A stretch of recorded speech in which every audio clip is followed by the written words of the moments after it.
Welcome to everyone who has already joined us for this information session on crafting your next chapter. I have 11:59 on my clock here in Chicago. We will start in 30 seconds, actually, because it's been an 11:59 for 30.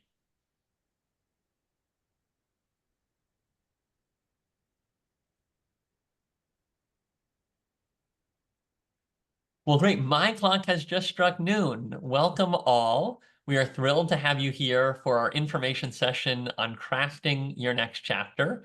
My name is Seth Green, and on an afternoon like this one, I'm especially grateful to say I'm the dean here at the Graham School at the University of Chicago. And I want to welcome you to our gorgeous campus. It is this beautiful today. It's a gorgeous, sunny, but not too hot day here in Chicago. And we showed this picture not just to brag about our weather, which rarely is better than others here in Chicago, but more so to share the environment in which this university engages in intellectual inquiry and deep discernment. It is a very special place. And even though this is a virtual program, we try to bring the assets of the university to every aspect of the endeavor. What we're going to talk about today is a little bit on Graham and why we started crafting your next chapter. Then I'm going to turn it over to our two phenomenal instructors and coaches in the program, Russ and Stephanie, who are going to give you a program snapshot. Conway will then cover the application process, and then we'll jump into questions and answers around the 45 mark in the hour. So let me just start, for those of you who are not familiar, by welcoming you to what I believe, in a very biased way, is the best school in the world for lifelong learning. The Graham School seeks to help individuals to better understand the world and to live examined lives of purpose. And we've been doing this for more than 130 years. And indeed, we started our distance education program in 1895. So this idea of using online or other, in those days, technologies to be able to engage people where they are in really meaningful inquiry is far from new, although we are certainly using a lot of new tools in that endeavor. For those who are not familiar with our programs, we have four main program areas as a school. We have a Master of Liberal Arts that is among the most respected and rigorous in the world for those who want to engage in multidisciplinary inquiry. We have a basic program where you can read the great books and now the Asian classics as well. We have lifelong leadership, and that is where this program, Crafting Your Next Chapter, is housed, and it's part of a new commitment to the new longevity, which we'll talk about in a moment, where we really want to help people in their learning journeys across all ages and stages of life. And then we have more than 70 courses every quarter that go across all of the disciplines of the university. And all of this stems from our belief in our core as a university that knowledge and growth is important throughout every stage of life, and that the university's assets should not just be for traditional students, but that they should be part of an inquiry environment that carries on across all of life stages. And so with that, it's a perfect segue into why we started Crafting Your Next Chapter. And the origin of this is quite simple, and one that if you're on this Zoom, you probably are already familiar with. People are living longer. And what that means is not just that they have more old age, as I'm sure Russ and Stephanie will talk about, but that it actually changes every stage of life. And that it really reimagines the possibilities in each of those stages, including that it makes possible multiple chapters of adulthood and the possibility, instead of thinking just about a traditional retirement, also thinking about rewirement and what's sometimes called refiring for another chapter. And so as a place that really specializes in pathways and thinks a lot about how do we help people at impressionable moments to think about what's next, whether that's undergrad or graduate, we began to think about, well, what do we do at another stage of life now, often in the 50s or 60s, as people are in that later career stage, where they're beginning to think about what's next and often looking almost like an undergrad does with, I have all these experiences, but I'm not exactly sure where to go with them. Where's an intellectual environment that can help me to think about these things deeply and imagine all of the different possibilities? And so as we began to ask those questions, we decided to bring a broader group together. And so the journey that brought us to crafting was really two parts. It was this gathering that we had at the university back in 2022. And then, as I'll talk about a little bit later, finding Russ and Stephanie, who are the perfect instructors for this imagination of helping people on their journeys. And so part one of this was that we realized this was a big picture question. And we wanted to say, okay, if this is a big question, how do we begin to think about what we do from the perspective of the university to engage individuals at this stage? So we brought together 250 eminent scholars, distinguished practitioners, and accomplished executives. And the idea was to ask people that are in all different domains of this question, from healthy aging over to positive psychology, over to individuals who were experiencing this moment in life, how can a university really add value to individuals that are going through this moment of discernment? And we brought here just a few of the names together for that gathering. And we came out with two initiatives that have come now from the university to really engage people in midlife and beyond in this discernment process. The first, some of you may be familiar with, it's called Leadership and Society Initiative. That is what you would call the all-in immersive year-long fellowship for people that are already at that stage of transition. And because they've typically given up their core career already, they may have the flexibility to move to Hyde Park and spend an entire year on campus taking a total of 15 courses as part of a cohort and really reimagining in a very deep and a very purposive way. And we'll call that the anchor on one side of the continuum for people that know they want to have this rebirth and who are willing to make an entire year-long investment in themselves and those possibilities to get there. We also wanted to think about, well, what about people that may not either have that level of time because they're still in their careers, or who want to begin at a level of reimagination, but not necessarily complete the entire roadmap at the outset. And we talked with Russ and Stephanie and found that they were able to design a program that was really geared at exactly this part of the continuum. People that are in mid to late career, they have decades of experience, they want to engage in meaningful and rigorous inquiry, and they want to begin to develop that next vision for a meaningful chapter. And we wanted to really situate it not only with a cohort-based experience, but also with coaching from experts who have worked with people on these types of life paths. And so that led to Crafting Your Next Chapter. And instead of my sharing anything more about Crafting Your Next Chapter, I'll just share a little bit about our speakers who are the instructors for the program, and I'll embarrass them a little bit by sharing some of the information that was shared with us from their students in the first couple of cohorts that they've led. So first, let me introduce Russ Eisenstadt. He is executive coach and co-founder of Rising Path Partners. He has had a 4-decade career. In that career, he has pioneered new practices and perspectives that enable leaders to realize their highest aspirations for contribution, meaning, and satisfaction for themselves and whose they lead. He has a PhD in clinical psychology from Yale and previously served on the faculty of the Harvard Business School in the leadership and organizational behavior area, and is the founding executive director of the Higher Ambition Leadership Alliance. He has authored many path-breaking books and articles on leadership, including Higher Ambition, How Great Leaders Create Economic and Social Value, and The Critical Path to Corporate Renewal. Stephanie Eisenstadt, and their last names are not just a coincidence in this case, is executive coach, physician educator, and co-founder of Rising Path Partners. She is also a certified coach, a practicing clinician in her case, and a physician educator with over 30 years of impact in those areas. She has helped a wide range of leaders navigate their way through key work-life transitions. She is a practicing internist at Mass General and an assistant professor of medicine at the Harvard Medical School. She has also co-authored and authored many groundbreaking books and articles, including The Primary Care of Women and the Harvard Guide to Women's Health. And we have maybe given them a pass on having all of these Harvard and Yale ties and still allow them in here to the University of Chicago.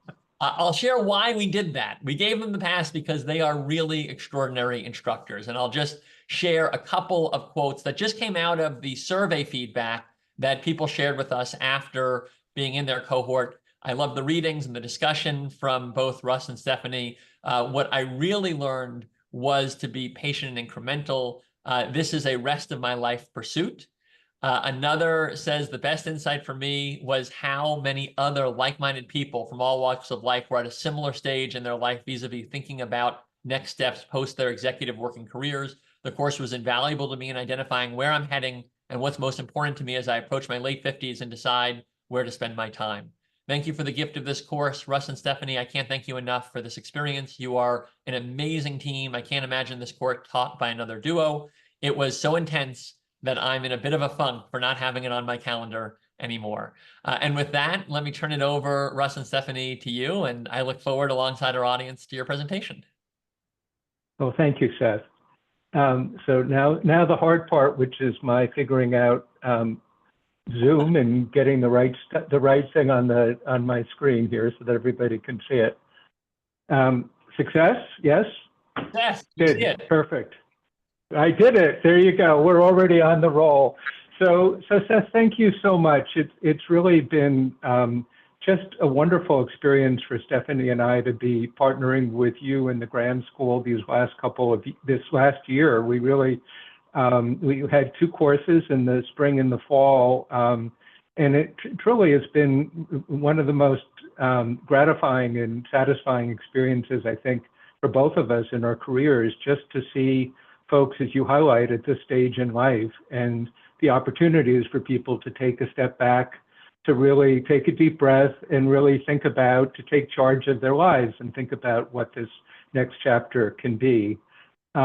So what Stephanie and I would like to do in the few minutes we have together is, one, expand a bit on what Seth had shared around reframing how we think about the second half of our lives and what that's about, and then really dive into the course itself in some more detail and give you a much more of a flavor of the nuts and bolts of how the program unfolds.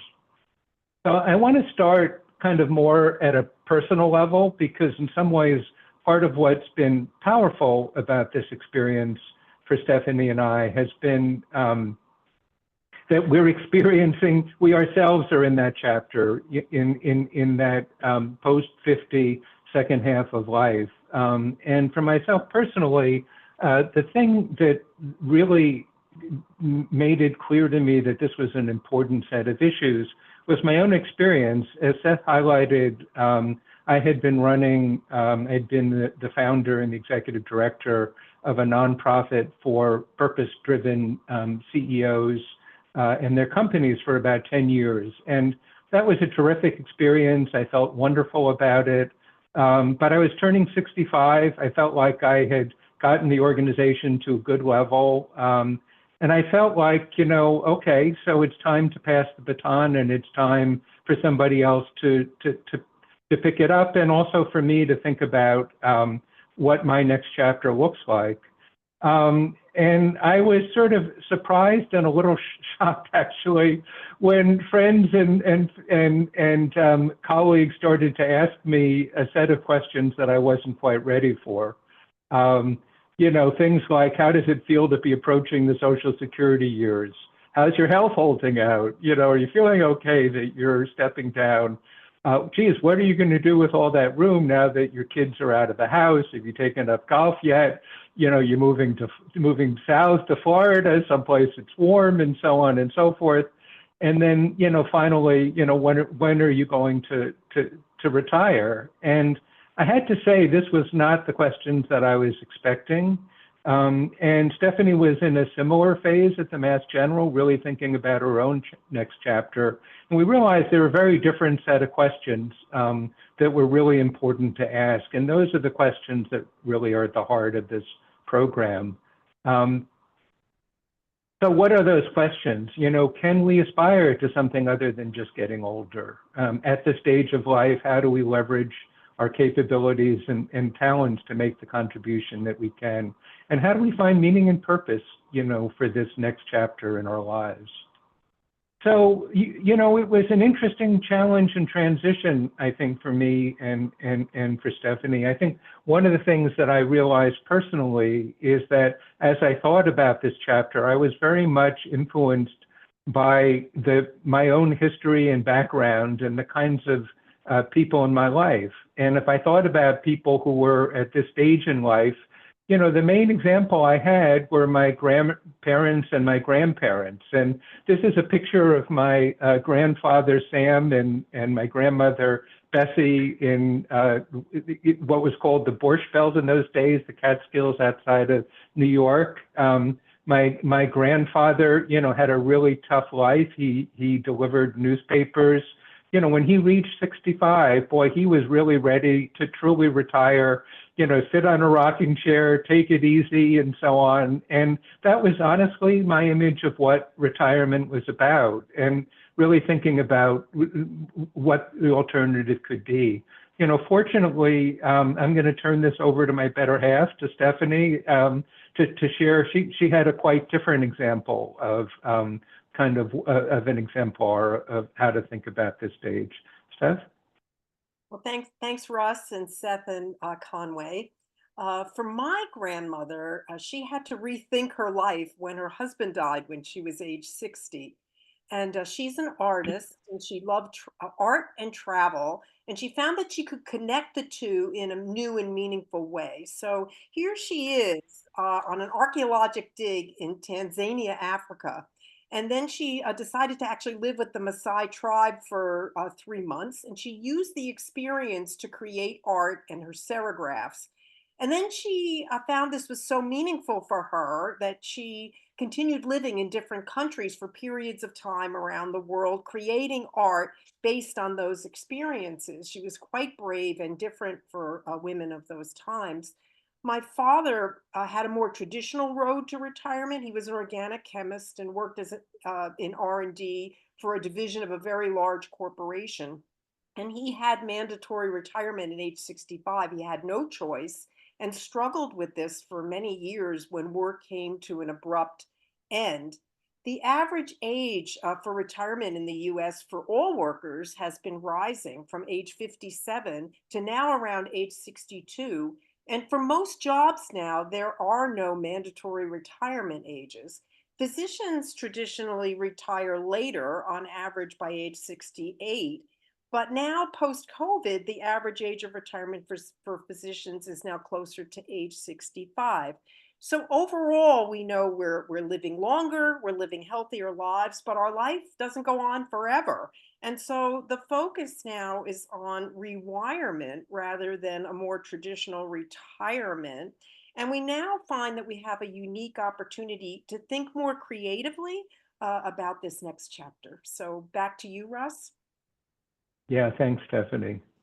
So the question is sort of what's the frame that we each bring to this? And I love this. I love this picture, this Gestalt picture, which is, what do you see? Do you see an old woman, or do you see a young person? And of course, the answer, if you look at it carefully, is both are there. If you focus on the old woman's nose, you see a young woman. If you focus on the young woman's neck, you start to see an old lady. And the point is, depending on how we look at our lives, perception becomes reality. And our mindset about aging shapes how we see and react to the world in really powerful kinds of ways. So the question is, and for each of you, and you may want to take a piece of paper, because we're going to have a few of these things, opportunities for you to reflect and have a mini version of the course, if you will, to think about some of the exercises, but to think about for yourself how you're imagining your future years unfolding. Are you thinking about it as an opportunity for renewal or reinvention, or, that slow and steady decline into old age? And, if you want to think about that more deeply, again, what are your role images and images and role models for this stage? How do you think your parents, your grandparents, professional colleagues, friends, as you think about what's in the popular press and on TV, what are the things that really are most salient for you? And what resonates? What part of those do you really want to embrace and build on? And what do you hope to avoid? And that's the kind of reflection I think that's really important that each of us do. So again, if we think about this traditional model that most of us grew up with, as Seth highlighted, it was a very simple model, right? Which is what we call kind of this three-stage life. Rapid childhood and adolescence, where there's this rapid growth in learning, and then adulthood, which is this sort of strong, long plateau, and then old age, which is this period of decline. And as Seth highlighted with the Graham School, that's just not a description of reality. There really is this opportunity for us to continue to learn and grow. And so, with this increase in life expectancy, the remarkable literal doubling of the average age of life from 40 to 80, and for people with good medical care and so on and health, it's even higher than that. As Seth highlighted, many people are looking at a 100-year life. It really changes the game. And what's powerful, I think, I thought there's a lot of wisdom. It's a woman named Mary Catherine Bateson, who is Margaret Mead's daughter, who wrote really a beautiful book around composing a further life. And she said, we have not added decades to life expectancy by simply extending old age. Instead, we have opened up a new space partway through the life course, a second and different kind of adulthood that precedes old age. And the result, every stage of life is undergoing change. And so in particular, instead of a three-stage view of life, you can really think about often at this point, 5 stages at least. And in particular, a stage earlier in life, early in career, which Stephanie and I call setting the course, after college, 22 to 30 plus, which is really an interesting period of exploration. Our youngest child, who's 30, says that they're still on a voyage of discovery. And people are getting married later, settling down later, choosing their careers at a later point, having children later, if that's what they're choosing to do. And so they're really taking advantage of that opportunity. And then, as Seth highlighted, there's this really interesting mirroring later in life in the 50 to 75 period, where people also have an opportunity to explore and to grow and to expand. And that's particularly the focus of what we're hoping we really address in this program. And so if you look at that period, that 50 to 75 plus period, one of the things we've heard from the people in the program over the years is that it's both a period of liberation and freedom. For a lot of us, if we were, many of the obligations we had with our families around child rearing and taking care of others in our family have lightened. Often we may have more flexibility in our careers, but it's also a time of fragility. People do have increasing health issues. Either they themselves realize that they're not quite able to run as fast and jump as high as they once did. And also it's hard not to get to this age and not see close friends and family and relatives who even if you've been lucky, struggling with those things. And I think one of the things that we hear time and again in the course is that, the fragility is part of what underlines the freedom, right? Is this realization that we may have a lot of time, but you don't know. And that time is precious. And it's an opportunity to truly make the best of the time that each of us has in our lives. And that's why this work is so important. What we find is that there's a real inflection point and key transition when in that period, around 65 plus or minus, when people leave full-time employment. And while there's a lot of continuity, there are also some different issues that people face. And in the program, we deal with all of these. And part of the richness of the program is honestly that people are at different points in this continuum, and they can help support each other and provide different perspectives. So, for those who are still very much in full-time work, often what we hear from people is the opportunity is around revitalization, around how do I continue to grow, develop, and contribute. I'm still going strong, but I'm not sure I want to do what I've always been doing. I really want to think about doing it maybe in a different way. I also might want to be thinking about more balance between my work and the rest of my life. And the second thing people start talking about is legacy and mentoring, and really realizing it's not just about my career, but what is it that, I truly want to feel is the piece that I leave behind? Who are the people that I hope that I can contribute to as things go forward? When people get into that later stage around leaving full-time employment, what we find is there are a different set of challenges, that when people no longer, have a fixed position, talk about going to meet friends or being at a cocktail party and saying, what's the elevator speech? How do I describe what I'm doing in this stage of life? How do I find a clear purpose? When you're working and raising a family or deeply involved in those activities, that's clear. Now you have more choice about that. Community becomes a key issue for people often at the stage. For a lot of us, a lot of our relationships are very much built around the workplace and those connections. As we leave work, how do we begin to find a new community? Interestingly, I think and Steph will talk about this in a few minutes, one of the things that's most powerful about the Next Chapter program is the remarkable community that we create for people who are really in a similar stage, and the degree to which people feel this sense of connection with each other. And then the final stage, the final issue that people talk about in the program, and it's also validated in the research, is around structure. If you've been, working 9 to 5 or 9 to 8, or depending on how long your hours are, but doing that, 5 days a week or 6 days a week, and there's a rhythm to that. Suddenly, if you leave that job, there's a sense of, my gosh, what do I do with my days? How do I think if one day is no different than the next? And people really often talk about being at sea until they find that new structure, that new identity, that new sense of purpose and community.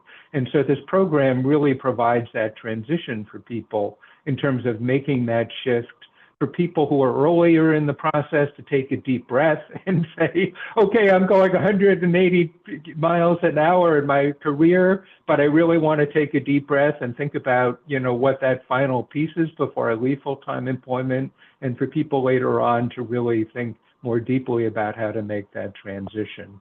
The good news in doing all this is that, while as I said before, you may not be able to jump as high or run as fast, the research suggests that we're actually learning something over the years, and that, the psychological measures of wisdom, emotional intelligence, pattern recognition, and so on, what's called in the literature crystallized intelligence, actually increase, and so we have a lot of strengths and assets to build on, and that's part of what we hope to harness in the program as people go forward.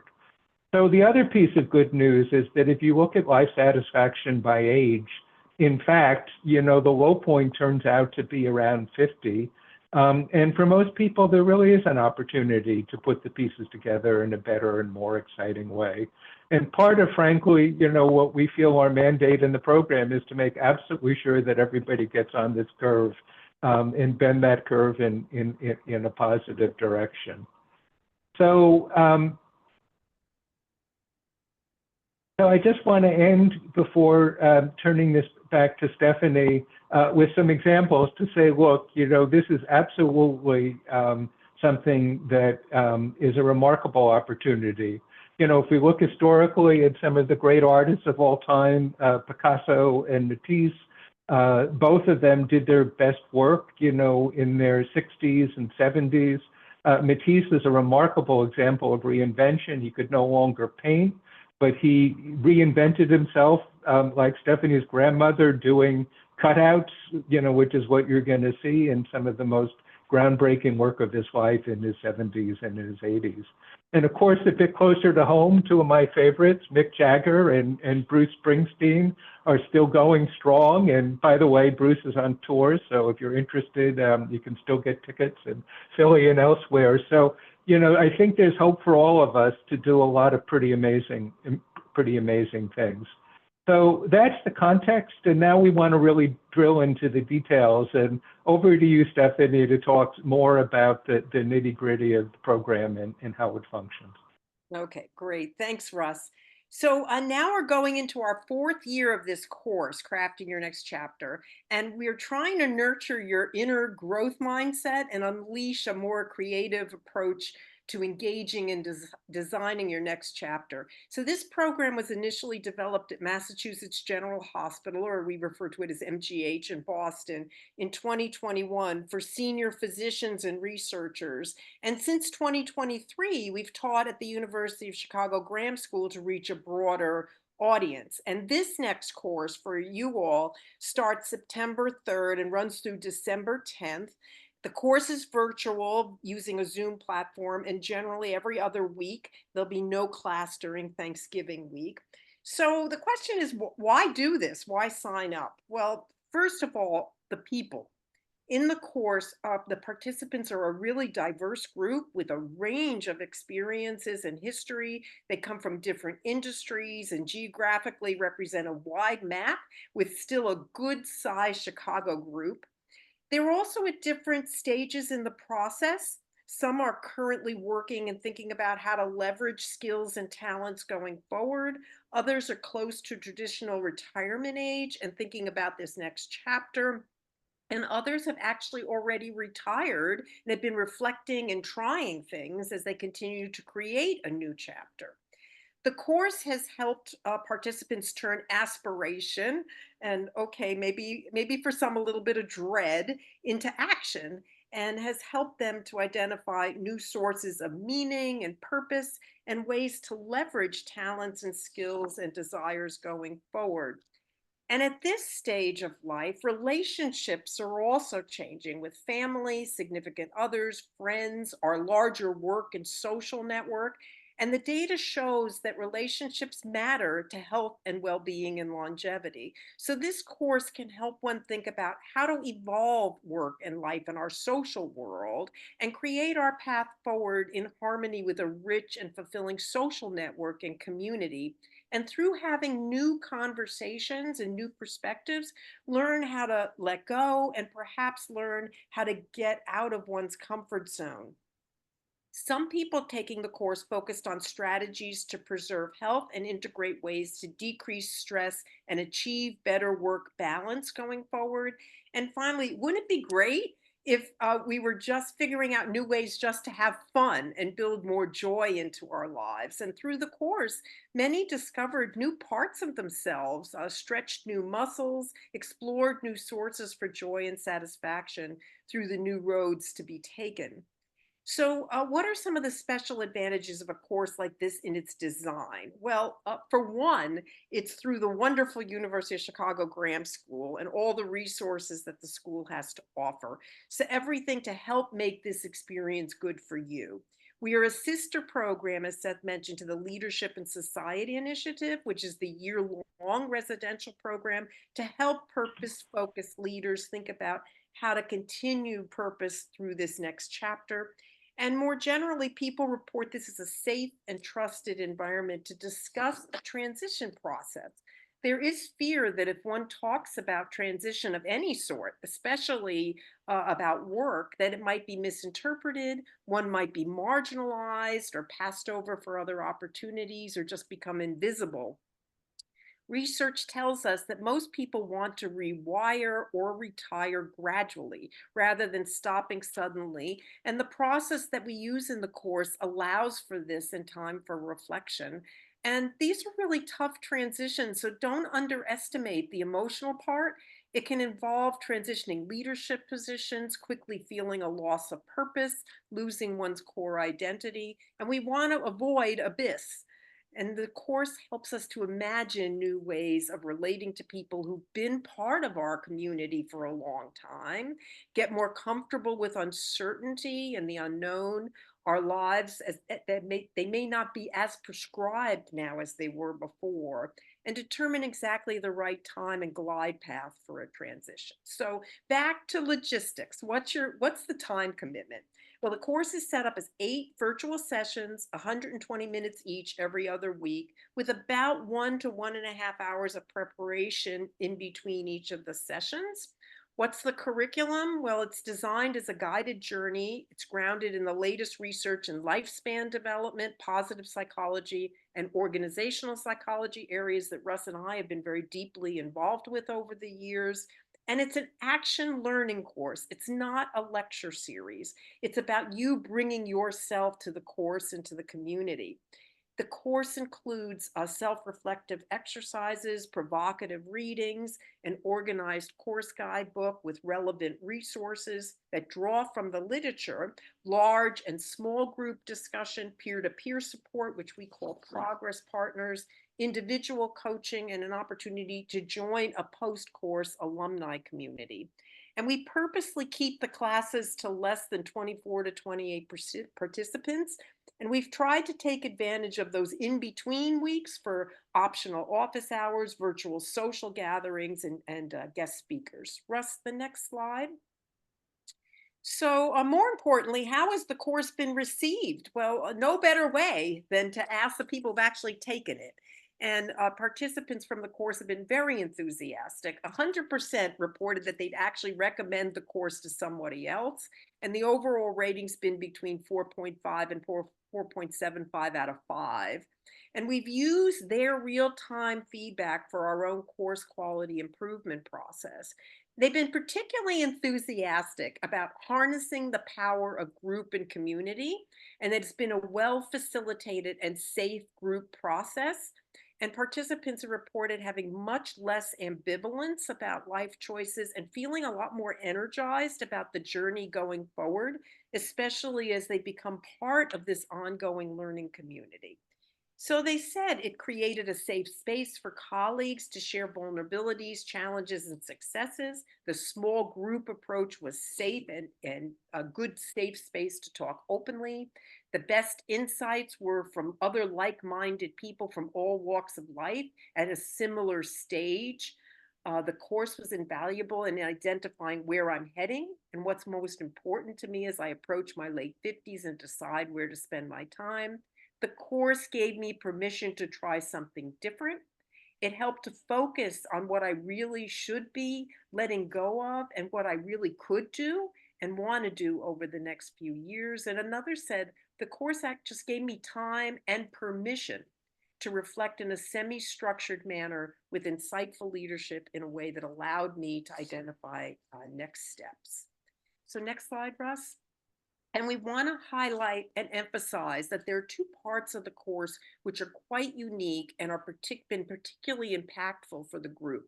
One are these progress partners, which are peer support groups of 3 to 4 people that actually meet in between classes. It provides another safe space to process and deepen the learnings from the class.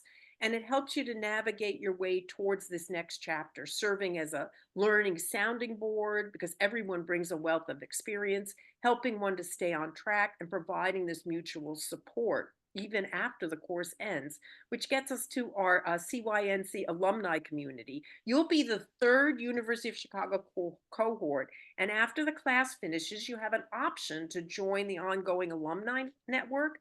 This year, we have our first reunion in Chicago for the first 2 classes in September, organized by the alumni with Russ and myself and working with the Graham School. And the group has also developed regular online meetings on relevant topics, taking advantage of the expertise within the group, and are developing an alumni website and have a WhatsApp group. So with that, back over to Russ. Thank you, Stephanie. So let me dig in a little bit more in terms of the course roadmap, specifically what's the journey that you're going to be on. And we have a very simple frame around reframe, revitalize, and reinvent. And the first around testing and resetting your assumptions about the future, we started talking about that. Revitalizing, starting where you are and re-energizing your current work in life, and then architecting your future life. And so, as Stephanie said before, this isn't just a lecture course, it's very much about learning by doing. One of the core readings and frameworks is Carol Dweck's work on the growth mindset. And we really embrace that in terms of people not just reflecting, but actually going out, exploring, testing your assumptions, really to really begin to move yourself into a different space. The second key sort of anchor for the program, which we then move to, is revitalization. And so I think one of the things that we find is often when people think about this chapter, the next chapter, they can get into planning paralysis, putting these wonderful plans about the future down on paper and not really starting where they are. And so in the program, we really emphasize this revitalization, taking stock of where you are now, clearing the underbrush of the things that are less meaningful and energizing for you, and starting to renegotiate current roles.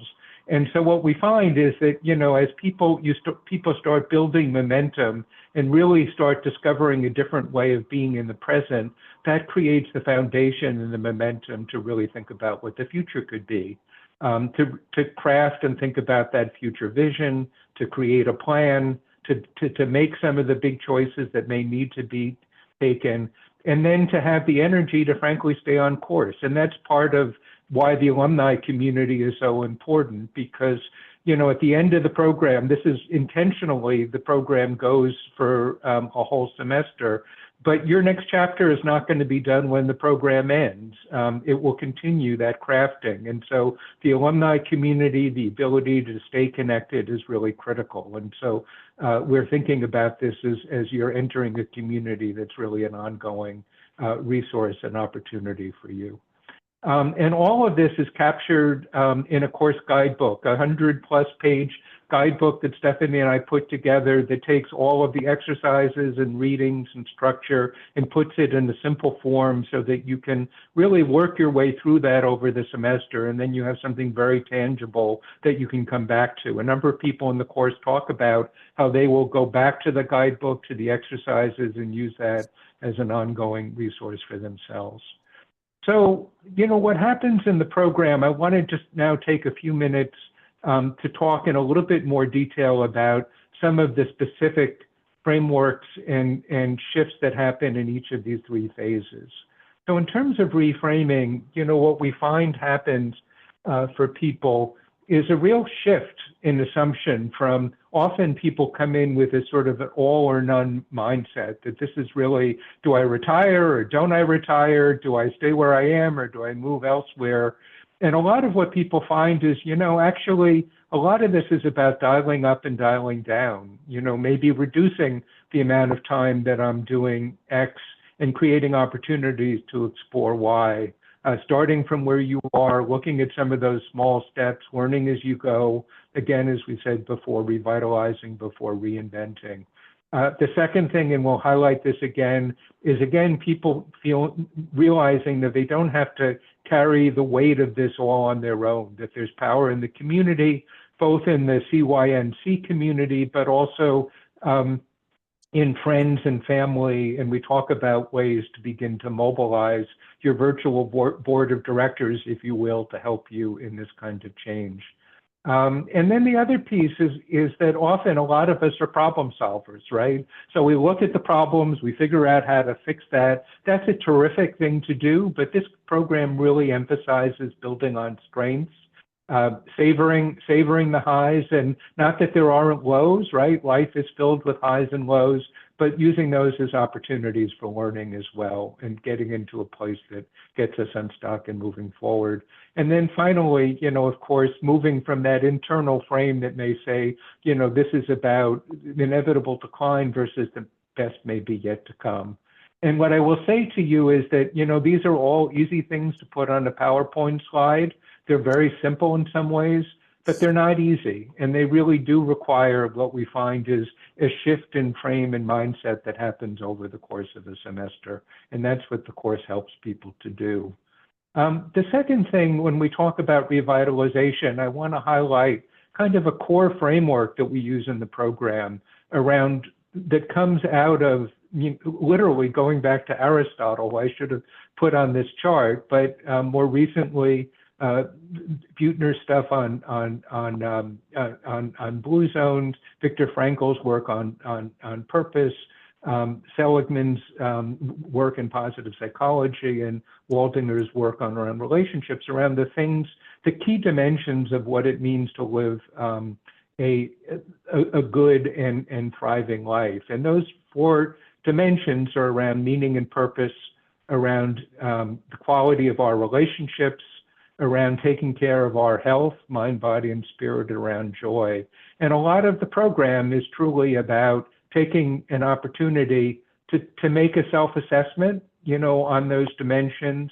What are the pluses and minuses in each of those areas? And what are the opportunities to be moving forward?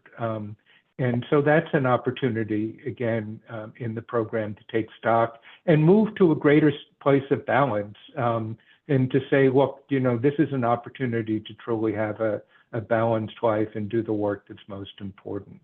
And we drill down on that. We have some very specific indicators in each of those areas. In the second area around revitalization, another thing that we find is that part of this is actually around clearing the underbrush, that a lot of people in the program say, there's so much happening, there is so much incoming, so many things that I've committed to, that just creating the space for time and reflection and for really focusing on what matters really, really is key. And so we have people go through this very simple exercise of writing down all their current activities and commitments, looking at how energizing each of those are, how meaningful they are, and really thinking about what the implications are. Are there some things that I can just begin to take off my plate to really make the time for the things that matter?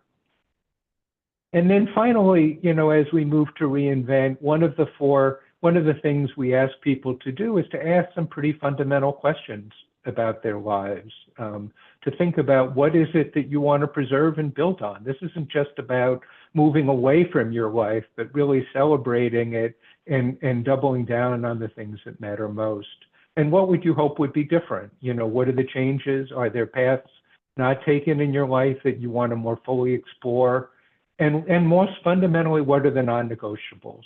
The things that really provide the foundation and the clarity around the guideposts for the path that you want to be following moving forward. So I want to end this and then turn it back to Conway and Seth in just a second, but end with one of Stephanie and my favorite quotes, which is from Mary Oliver. And again, this is about crafting your next chapter to answer the question once again, what is it you plan to do with your one wild and precious life? And truly the privilege for us is to help you answer that question, because there is no more important question in deciding how one spends the rest of one's wild and precious life. So Conway and Seth, over to you. Thank you so much, Russ and Stephanie. Hello, all. My name is Conway, and I work at the University of Chicago Graham School, supporting several programs, but this one in particular is a program that I help to run administration for. So I just want to bring us to the bit of the program where we talk about the application process. So applications for this program are now open, and we're asking for those applications to be submitted by August 9th, 2024, which means you have a few more days to get in your application, but we really do encourage early application. This is a program where we typically have more interest than we have spots for. And so the earlier you get your application in, the better chances you have to be able to join us this go round. Although we will host this course again in the spring of next year. For those of you who are selected into the cohort, as was mentioned before, our classes We'll meet every other Tuesday from 3 to 5 p.m., which is in the Central Time Zone, and that's from September 3rd through December 10th. The program cost is $2,995, and we do have a place in the application where you can let us know if it would be helpful for you to be considered for program scholarship. So if that would be helpful for your participation, you can let us know in the application. A little bit about the application, and I will also put a link to the application in the chat in just a little bit. But we start off asking you for some basic demographic information. There are a couple of questions about your career, when you anticipate some of these larger transitions to happen in your life, your vision current for what you think that next chapter might be, and then how you think this program can be support as you consider what you want that chapter to look like. And then, of course, there's the information about scholarship. We're now going to move into our Q&A portion, although I have seen lots of engagement in the chat. And so some of these questions have already been answered there, but we also want to bring some space for the group to ask questions. So I'm actually going to stop my share here and open the floor for your questions. I'll started, Conway. I see one in here from Rowena that is, do you help learners generate ideas for new career paths based on their strengths and skills? And I know this is not by any means, a job training program or career placement, but my sense from talking to a number of the graduates, Russ and Stephanie, is that people are talking with one another as well as with you about those questions. But let me let you answer that question of kind of what role do you play in helping people to think about new career paths based on their strengths and skills? Yeah. Yeah, I'm happy to do that. So, as I mentioned before, this is a course that really focuses on strengths. There's an exercise where people look at peaks and valleys of the times when people have been at their best. We have people actually take a strengths exercise in the course of the program, define what their values are. I think one of the things Stephanie touched on, there are 2 individual coaching sessions that we have in the beginning and the end of the course which are often places where people talk about where they are and how they're thinking about those next steps. So to your point, Seth, it's not, quote, a career management program, but it is very much about helping people to think their way through that and to think through who are the people, in some cases we can connect them to, but often people thinking about their broader network of people who can help that process of exploration to really move to potentially a new and different kind of a career. And that's often the work that people do in the program, both with our help, but with the help of the other folks in the program as well. Can I turn this into a power round because we only have a little bit of time? We have a number of questions which kind of say, would this make sense for me? And I think it's illustrative for everyone here to just hear your answers on that. So one person says they're at age 72. I wonder if I am too far on the backside of my career to consider the program. Another person says, have previous cohorts discussed how late in life parents approach the issues of rewiring, retiring? I'd like to downshift my career in terms of my salary and portfolio. My daughter's still in high school. She'll graduate from college when I'm in my mid-60s. Curious if this kind of journey has a place in the course. Those are 2 examples. Can you just talk about how you think about those examples and maybe more broadly, how to think about who is the right person for this course? Yeah.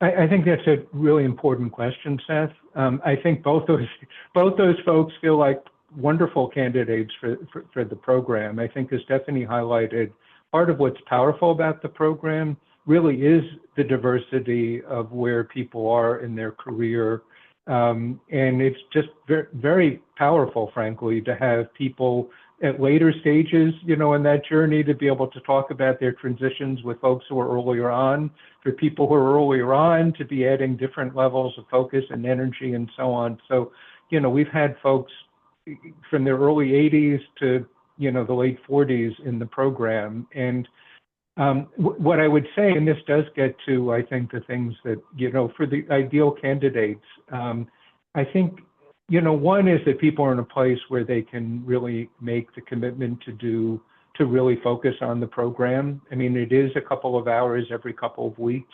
I think there were a couple of questions about, can I miss a session or two? The reality is there's life, and it's, people may not be able to make a particular session, but people really, it's really, really, there's a real loss if people miss a section. Because so much of this is interactive, what happens in small groups, the roles that people play with each other. So that commitment is really key. I think the second piece, honestly, is what is the quality of doing this in a group context, so that there are some people who truly are more in a place where an individual coach or a therapist or whatever else is more the right answer for them.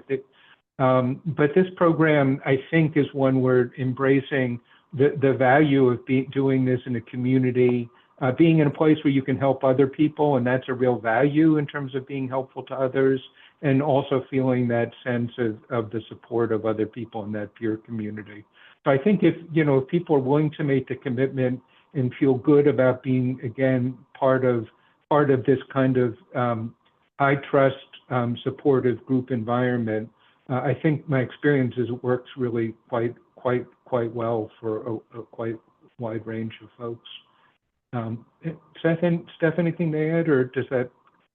I think you said that really, really well, and it's really about harnessing the power of the group and feeling comfortable in this kind of a safe environment. It's not a situation where Russ and I get up there and lecture like I do with the medical students. This is, I mean, what people get out of the course is what they put into the course, and their level of participation and working not only with Russ and myself, but with the whole group and everybody who has been joining. And we've been so blessed that there's a wide range of careers and backgrounds, history, and diversity. And we found that the more we have, the better and more enhanced the experience is for people in terms of their expanding the aperture and their own perspective. So I'll close with this question in the chat, because I think it's a really meaningful one to end on. How will this cohort experience help individuals to contest ageism? It's very real. It matters for our life and our careers. It's one of the few forms of discrimination that, as I see it, is still openly tolerated, in the sense that, people will say things even though it's not allowed, that, this person may not be in their prime anymore. I've heard those kind of euphemisms before. How would you, if you're in this cohort, how could you potentially gain tools on that front? So, I think this is certainly an issue that comes up at some points in the program. And, we found when we've worked in organizational context that, there is a reality in some organizations where people may feel that they're not being taken as seriously. Our experience is that there's there's an external piece of this, and honestly, there's an internal piece of it as well in terms of internalizing that. And I think our experience is that, frankly, as people feel part of the community and sort of realize the reality is that there are all kinds of opportunities for people at our stage to be contributing, and that, at some level you you punch through that, or you make a decision, if you're in an organization that doesn't get it, well, maybe this isn't the right place for me. But I think in the most fundamental sense, I think what we find in this program is that the course gives people a sense of agency. and a sense that they can take control of their lives.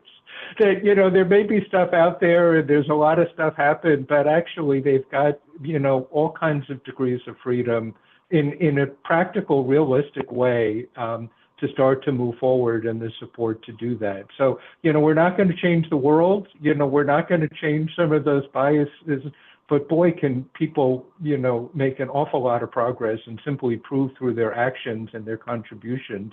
You know, I want to go back to Mick Jagger and, you know, and Bruce Springsteen around the possibilities that, you know, it ain't over, folks. You know, we're just getting going here. Well, certainly they are good examples to think of for just getting going. Thank you both for your example of just getting going and reinventing your extraordinary lives at this stage and helping people to navigate these transitions. Conway, thank you for leading this program on our behalf of the Graham School. Thank you all for joining us, for your excellent questions, and for considering making us a profound part of your lives as you think about your next chapters. We will follow up with the video and more information, and encourage you to apply as soon as possible as the cohort is close to full. And we look forward to a great fall with many of you. Have great afternoons all. Thank you. Thanks for being here. Bye, everybody.